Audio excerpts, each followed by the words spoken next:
are back with another segment of cheap tools that work.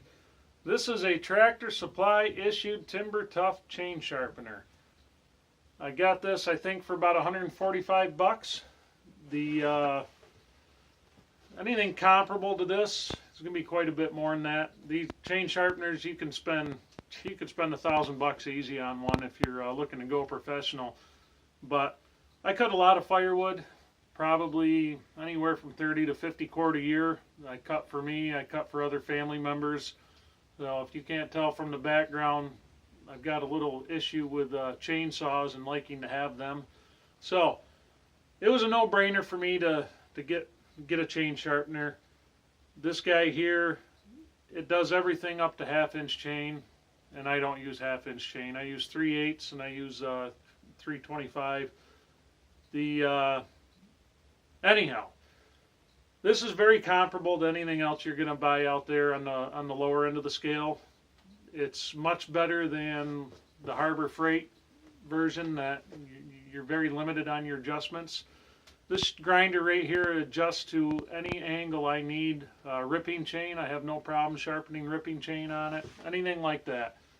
Very easy to set up, very easy to use. I've had this for a couple of years. I've run a lot of chain through it, and it works really well. So, I'll fire it up. I'll show you guys how she runs a little bit, and then we'll call her good.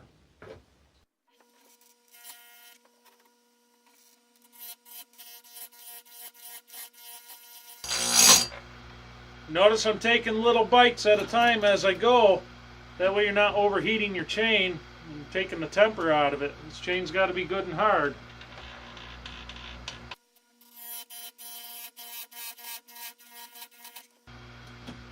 You're going to find if you're hand filing, I usually touch them up with a hand file, freehand. I usually do pretty well with it, but I find every time I put one of the chains back on here to bring it back, it's amazing how far off you really are, and you don't really see it until you're putting a fresh grind on it, and you really see how far off you get.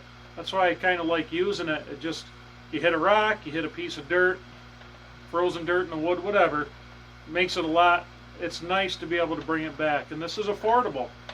I mean, a lot of us are dead broke, you know what I mean? So, not that I like sending my money to China every time I buy something, but once in a while, sometimes it's a necessity. You know, it's something you can afford that makes your life easier. It's something that works well for you. Sometimes it's worth buying this stuff.